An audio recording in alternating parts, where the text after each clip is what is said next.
Hello D, നാളെ നീ എപ്പോഴാ വരാ? എടി, ഞാൻ നാളെ 7:30 ആവുമ്പോഴേക്കും എയർപോർട്ടിലെത്തും. നീ എന്നെ പിക്ക് ചെയ്യാൻ വരില്ലേ? ആടി, ഞാൻ വരും.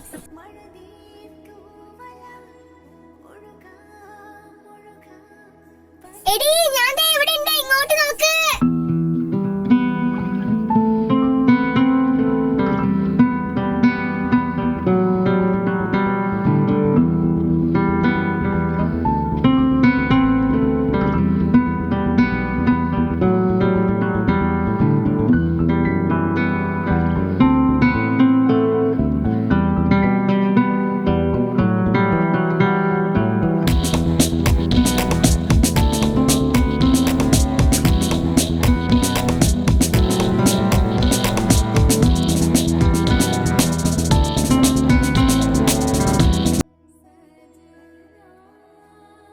നിന്നെ ഞാൻ ഒരുപാട് മിസ് ചെയ്തടാ.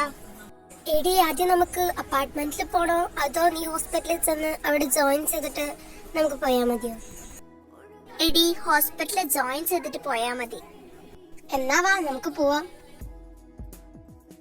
സിദ്ധാർത്ഥ് സർ, ഇതെന്റെ ഫ്രണ്ടാ. ഇവളിവിടെ ജോയിൻ ചെയ്യാൻ വന്നതാ. ഓ, താനാണല്ലേ Prana. Nice to meet you. I am Siddharth. താൻ എന്റെ അസിസ്റ്റന്റ് ആയിട്ടാണ് ഇവിടെ വർക്ക് ചെയ്യേണ്ടത്. ആ അതെ sir, nice to meet you. താനിന്ന് ജോയിൻ ചെയ്യുന്നില്ലേ? അതെ സർ, ഇന്ന് തന്നെ ഞാൻ ജോയിൻ ചെയ്യുന്നുണ്ട്. എന്നാ ഓക്കെ പ്രാണ, നമുക്ക് പിന്നെ കാണാം. ശരി സർ. അല്ല പ്രാണ, നീ ഇതുവരെ വന്നിട്ട് വിക്രം സാറിനെ കണ്ടില്ലല്ലോ. ഇനി നീ എപ്പോഴാ വിക്രം സാറിനെ കാണാൻ പോകുന്നേ? അവനിപ്പോ വലിയ ഫേമസ് ആക്ടർ ഒക്കെ അല്ലേ. എന്നെ കണ്ടാ തന്നെ മനസ്സിലാവുന്ന എനിക്കൊരു ഉറപ്പില്ല. നീ നാട്ടില് സെറ്റിൽ ആവാൻ വേണ്ടി വന്നത് അവനെ കാണാനുള്ള ഒരൊറ്റ ഉദ്ദേശം കൊണ്ടല്ലേ? ആ, ചെറുതായിട്ടൊക്കെ. എടി, നീ ഫ്രാൻസിലായിരുന്നപ്പോഴും അവനെ കാണാൻ എനിക്ക് ഒരുപാട് അവസരങ്ങൾ ഉണ്ടായിരുന്നല്ലോ. പിന്നെ നീ എന്തുകൊണ്ടാ അതിനൊന്നും ശ്രമിക്കാതിരുന്നേ? നിനക്കറിയാലോ എന്റെ കാര്യങ്ങളൊക്കെ. 10th പഠിക്കുമ്പോഴാ ഞാൻ അവനെ ലാസ്റ്റ് ആയിട്ട് കണ്ടത്. പിന്നെ ഹയർ സ്റ്റഡീസിന് വേണ്ടിയിട്ട് അച്ഛൻ്റെ കൂടെ ഫ്രാൻസിൽ പോയി. BDS ഫസ്റ്റ് ഇയർ പഠിക്കുമ്പോഴാണ് അച്ഛൻ മരിച്ചത്. ആ കോഴ്സ് തന്നെ ഒന്ന് കംപ്ലീറ്റ് ചെയ്യാൻ ഞാൻ ഒരുപാട് കഷ്ടപ്പെട്ടു. കയ്യിൽ കുറച്ച് കാശില്ലാതെ എങ്ങനെ നാട്ടിലോട്ട് വരാം? നീ വിചാരിക്കുന്ന പോലെ ഇപ്പൊ ആ പഴയ വിക്രം ഒന്നും അല്ല അവൻ. നിന്റെ ഹീറോ ഇപ്പൊ ഈ നാട്ടിലെ പെൺകുട്ടികളുടെ മുഴുവൻ ഹീറോയാ. അത് നീ പ്രത്യേകിച്ച് പറയണമെന്നില്ല. ഞാൻ ഇൻസ്റ്റയിലും ട്വിറ്ററിലും അവന്റെ പോസ്റ്റ് എപ്പോഴും കാണാറുള്ളതാ. ഞാൻ നിന്നോട് ഇത്രയൊക്കെ ചോദിച്ചതേ ഒരു ഹാപ്പി ന്യൂസ് പറയാനാ. നിന്റെ ഹീറോ നെക്സ്റ്റ് സാറ്റർഡേ ഇവിടെ ഒരു അപ്പോയിന്റ്മെന്റ് എടുത്തിട്ടുണ്ട്. അപ്പോയിന്റ്മെന്റോ? ശരിക്കും? അന്ന് വരുമ്പോ നീ നിന്റെ മനസ്സിലുള്ള എല്ലാ കാര്യങ്ങളും അവനോട് തുറന്നു പറയണം. നീ ഇനി നോക്കിക്കോ, അവൻ വരുമ്പോഴേ ഞാൻ എന്തായാലും എന്നെ ഇൻട്രൊഡ്യൂസ് ചെയ്യും. വിക്രം സാർ എത്തി.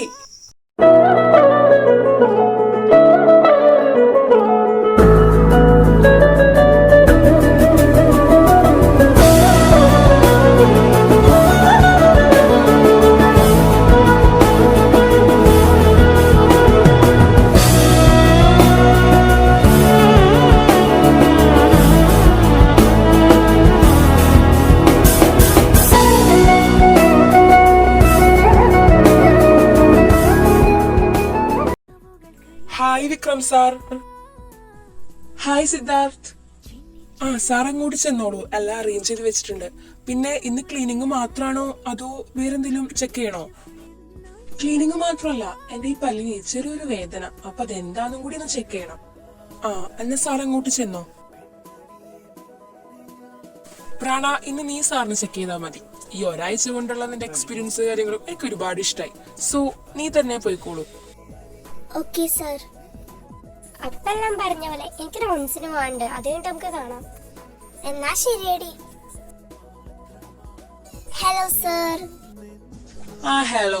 പിന്നെ ഒരു കാര്യം, എല്ലാം പെർഫെക്റ്റ് ആയിരിക്കണം. വെറുതെ വായൊന്നും പൊട്ടിച്ചു വെക്കരുത്.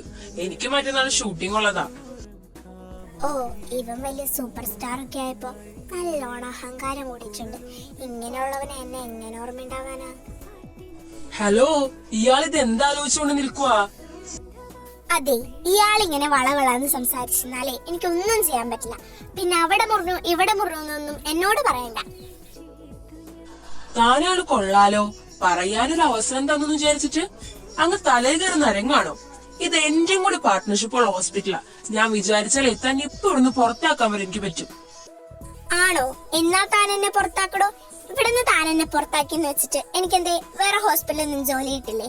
പിന്നെ ഒരു കാര്യം, ഒന്നും മിണ്ടാണ്ടിക്കോ. എനിക്ക് എന്റെ ജോലി ഒന്ന് കംപ്ലീറ്റ് ചെയ്യണം. ഓ ഓക്കേ.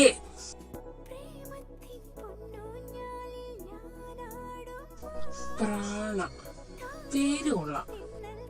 കഴിഞ്ഞു, ഇനി എഴുന്നേക്കാം. കഴിഞ്ഞു. തന്റെ ക്ലീനിങ് ഒന്നും കുഴപ്പമില്ല. I like it. Oh thank you. എടി എന്തായി, നീ എല്ലാം പറഞ്ഞോ? പറയാൻ പോയിട്ട് എനിക്ക് അവന്റെ സ്വഭാവം കണ്ട് അവന്റെ മൂത്തോട്ട് ഒരു കുത്തു കൊടുക്കാനാ തോന്നിയത്. എന്നാലും നീ എന്ത് പണിയാ കാണിച്ചേ? ഇനി ഇതുപോലൊരു അവസരം കിട്ടിയെന്ന് വരൂ. എന്റെ പൊന്ന കൃതി, അവൻ എന്നെ കണ്ടിട്ട് പോലും മനസ്സിലായില്ല. പിന്നെ ഞാൻ എന്ത് പറഞ്ഞിട്ടാ എന്നെ പരിചയപ്പെടുത്തി കൊടുക്ക? അതിനിപ്പോ നിന്നെ കണ്ടിട്ട് ഇത്ര വർഷമായി, പിന്നെ സാറിന് നിന്നെങ്ങനെ മനസ്സിലാവാനാ? ഞാനൊരു കാര്യം ചെയ്യാം, കമ്പ്യൂട്ടറിൽ നിന്ന് സാറിന്റെ നമ്പർ ഞാൻ എടുത്തരാം. നീ സാറിനെ വിളിക്ക്. എടി അത് വേണോ? അത് വേണം, നീ എന്തായാലും വിളിക്ക്. എന്നാ ശരിടി, എനിക്ക് രാധിക മാമിന്റെ കൂടെ റൗണ്ട്സിന് പോകാനുള്ളതാ. നീ പൊക്കോ. രാധിക മാഡം അല്ലേ? അതായത് സിദ്ധാർത്ഥ് സാറിന്റെ വൈഫ്. ഞാൻ ഇതുവരെ ആളെ കണ്ടിട്ടില്ല. കൃതി, താൻ വരുന്നില്ലേ? മാം, ഇവളെന്റെ ഫ്രണ്ടാ പ്രാണ. ഇവളിപ്പൊ തന്നെ പറഞ്ഞുള്ളൂ മാമിനെ പരിചയപ്പെട്ടില്ലാന്ന്. ഹായ് പ്രാണ, തന്നെ പറ്റി കുറെ കാര്യങ്ങൾ കൃതി പറഞ്ഞിട്ടുണ്ട്, പക്ഷെ പരിചയപ്പെടാൻ പറ്റിയില്ല. പിന്നെ കാണോട്ടോ, റൗണ്ട്സിന് പോണം. ശരി മാം, എന്നാ നമുക്ക് പിന്നെ കാണാം. ഹലോ സർ, ഞാനായിരുന്നു ഇന്ന് സാറെ ചെക്ക് ചെയ്ത ആ ഡോക്ടർ. അതിനിപ്പോ ഞാനെന്ത് വേണം? സാറിന് എന്നെ ഓർമ്മയില്ലേ? നമ്മൾ 10th ഒക്കെ ഒരുമിച്ചാ പഠിച്ചത്. എനിക്കൊരു പ്രാണേനും ഒന്നും അറിയില്ല. താനൊന്ന് വെച്ചിട്ട് പോയേ, എനിക്ക് വേറെ പണിയുണ്ട്. ഓ, വലിയ നടനായതിന്റെ അഹങ്കാരാണ് ഇവന്. ഇവനോടൊക്കെ പറയാൻ പോയ എന്നെ വേണം തല്ലാൻ. എന്തായടി, നീ വിളിച്ചോ? ആടി, അവനെന്റെ പേര് കേട്ടപ്പോ തന്നെ എന്നെ മനസ്സിലായി. ഞാൻ പോയ അന്ന് മുതൽ ഇന്ന് വരെ അവൻ കണ്ണിൽ എണ്ണ ഒഴിച്ച് എന്നെ കാത്തിരിക്കായിരുന്നു. എടി, നീ പറഞ്ഞ സത്യാണോ? അതേടി, സത്യായിട്ടും. അവിടെ വല്ല വടി ഇരിപ്പുണ്ടോ? വടിയോ? നിനക്കെന്തിനാ? നിന്നെ തല്ലി കൊല്ലാൻ. ഇനി മേലാൽ അവന്റെ കാര്യം പറഞ്ഞ് നീ എന്റെ അടുത്തേക്ക് വന്നാൽ. എന്താ കാര്യം? എനിക്കൊന്നും മനസ്സിലാവുന്നില്ല. എടി, ഞാൻ അവനോട് എല്ലാം പറഞ്ഞു നോക്കിയതാ. ഞങ്ങൾ ഒരുമിച്ച് 10th പഠിച്ചാണെന്നൊക്കെ. പക്ഷെ അവൻ എന്നെ ഓർമ്മ കിട്ടുന്നില്ലടി. നീ അവനെ കാണാനല്ലേ ഇങ്ങോട്ട് വന്നേ? ഇനിയിപ്പൊ എന്ത് ചെയ്യാനാ? അവൻ ആളാകെ മാറിയടി, പിന്നെ ഞാൻ എന്ത് ചെയ്യാനാ? എല്ലാം ശരിയാവൂടി, നീ വിഷമിക്കണ്ട. Hello, doctor പ്രാണയല്ലേ? ഹലോ, നിങ്ങൾ ആരാ? മാഡം, ഞാൻ വിക്രം സാറിന്റെ മാനേജറാണ്. സാറിന് മാഡത്തിനോടൊന്ന് സംസാരിക്കണമെന്ന് പറഞ്ഞു. എന്നാ സാറിന്റെ ഫോൺ കൊടുക്കൂ. ഓക്കെ മാഡം, ഞാനിപ്പോ കൊടുക്കാം. ഹലോ, തന്നോട് ഞാൻ പറഞ്ഞിട്ടുണ്ടായിരുന്നാ എല്ലാം പെർഫെക്റ്റ് ആയിട്ട് ചെയ്യണമെന്ന്. പിന്നെ താൻ എന്തുവാണ് ഈ കാണിച്ചു വെച്ചിരിക്കുന്നത്? ക്ലീൻ ചെയ്യാൻ പറഞ്ഞിട്ട് ഇങ്ങനെയാണോ ക്ലീൻ ചെയ്യുന്നത്? എനിക്ക് നാളെ ഷൂട്ടിംഗ് ഉള്ളതാ. എത്രയും വേഗം കൂടെ വന്നിട്ട് ശരിയാക്കി തന്നിട്ട് പോയാ മതി. താനല്ലടോ വലിയ കാര്യത്തിൽ ഞാൻ ചെയ്ത് പെർഫെക്റ്റ് ആയിട്ടുണ്ടെന്ന് പറഞ്ഞത്. പിന്നെന്തിനാ ഇപ്പൊ ഇങ്ങനൊക്കെ പറയുന്നേ? താൻ ഇനി ഒരു എക്സ്ക്യൂസും പറഞ്ഞിട്ട് കാര്യമില്ല. ഞാൻ ഇവിടെ വരാൻ പറഞ്ഞിട്ടുണ്ടെങ്കിൽ താൻ ഇവിടെ വന്നിരിക്കണം. അല്ലെങ്കിൽ പിന്നെ താൻ ആ ഹോസ്പിറ്റലിലെ ജോലി അങ്ങ് പറഞ്ഞേക്ക്. എന്തൊരു കഷ്ടമാണ് നോക്കണേ. ഞാൻ വരാം. ഇനിയിപ്പോ ഇത്ര നേരായില്ലേ, താൻ ഒറ്റയ്ക്ക് വരണ്ട. ഞാൻ എന്റെ മാനേജർ അങ്ങോട്ട് വിടാം. മാഡം ഇവിടെ വെയിറ്റ് ചെയ്യ്, ഞാൻ സാറിനെ വിളിച്ചിട്ട് വരാം. മാഡം, മുകളിലേക്ക് ചെന്നോളൂ, അവിടെയാണ് എല്ലാം അറേഞ്ച് ചെയ്തിരിക്കുന്നത്. ശരി.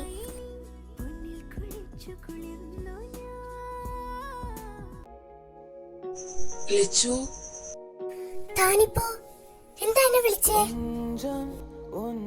ലച്ചൂന്ന് എന്തേ ഞാൻ പറഞ്ഞു മനസ്സിലായില്ലേ? ഏയ് മാറി നിക്ക്, എന്താ ഈ കാണിക്കുന്നേ? ലച്ചു, എനിക്ക് എല്ലാ കാര്യങ്ങളും ഓർമ്മയുണ്ട്. ഞാൻ ചുമ്മാ അതിനെ പറ്റിക്കാൻ വേണ്ടി വെറുതെ അറിയാത്ത പോലെ അഭിനയിച്ചതാ. ഇച്ചു, സത്യമായിട്ടും നീ എന്താ വിചാരിച്ച ലച്ചു? എനിക്ക് നിന്നെ മനസ്സിലായില്ലാന്നു. നീ എന്നെ കാണുന്നേക്കാളും മുമ്പ് ഞാൻ നിന്നെ കണ്ടതാ. എവിടെ വെച്ചാന്നറിയോ? അന്ന് നീ എയർപോർട്ടിൽ വന്ന് ഇറങ്ങിയ ദിവസം. അന്ന് നിന്നെ കണ്ടപ്പോ എനിക്ക് മനസ്സിലായി നീ എന്റെ ലച്ചു വന്ന്. പിന്നെ വന്ന് പറയാഞ്ഞത് എനിക്കൊരു സർപ്രൈസ് ആയിക്കോട്ടെ എന്ന് വിചാരിച്ചിട്ടാ. അവിടം തൊട്ട് ഇവിടം വരെയുള്ള കാര്യങ്ങളൊക്കെ എന്റെ പ്ലാനിങ് ആയിരുന്നു. പിന്നെ സിദ്ധാർത്ഥില് അവൻ എന്റെ ബെസ്റ്റ് ഫ്രണ്ടാ. എല്ലാ കാര്യത്തിലും എന്റെ കൂടെ നിന്നു. പിന്നെ ഒരു കാര്യം കൂടി ഉണ്ട്. സിദ്ധാർത്ഥിന്റെ ഹോസ്പിറ്റലിൽ നിനക്ക് ജോലി കിട്ടിയതും ഒരു കാരണമില്ലാതെ എന്റെ പല്ല് ക്ലീൻ ചെയ്യാൻ ഞാൻ അന്നേ ദിവസം തന്നെ അവിടെ അപ്പോയിന്റ്മെന്റ് എടുത്തതും അത് നിന്നെ തന്നെ ഏൽപ്പിക്കാൻ സിദ്ധാർത്ഥിനോട് പറഞ്ഞതും പിന്നെ നീ ചെയ്തതൊന്നും പെർഫെക്ഷൻ ആയില്ല എന്ന് പറഞ്ഞ് ഇവിടെ വർത്തിച്ചതൊക്കെ എന്റെ പ്ലാനിങ് ആയിരുന്നു. അപ്പോ ഇതൊക്കെ നിന്റെ പ്ലാനിങ് ആയിരുന്നു അല്ലേ? ഇതാണോ നിന്റെ surprise?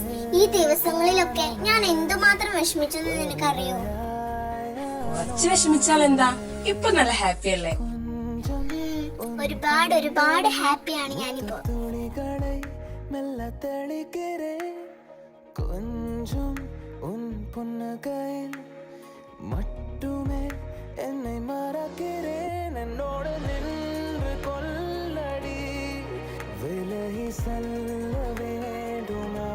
Lachu, will you marry me?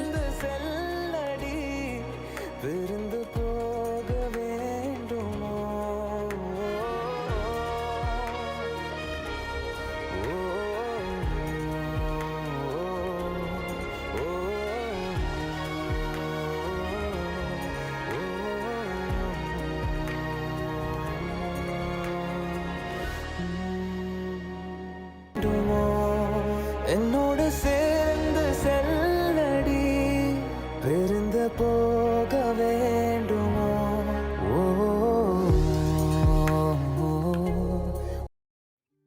Happy birthday to you.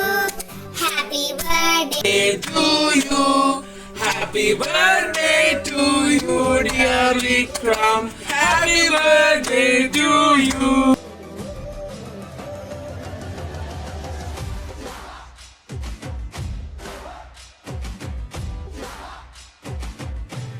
Happy birthday my dear buddy.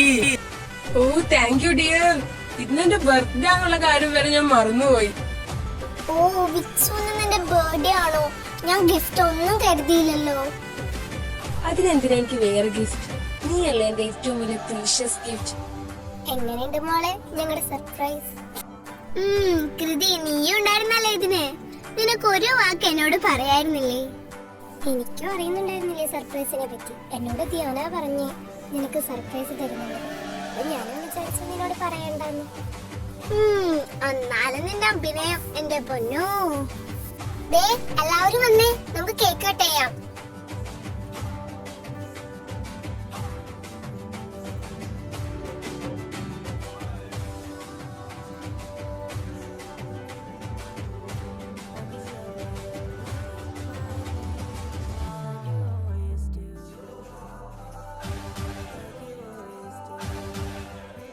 അപ്പൊ എങ്ങനെയാ, എല്ലാ കാര്യങ്ങളും ഓക്കെ അല്ലേ?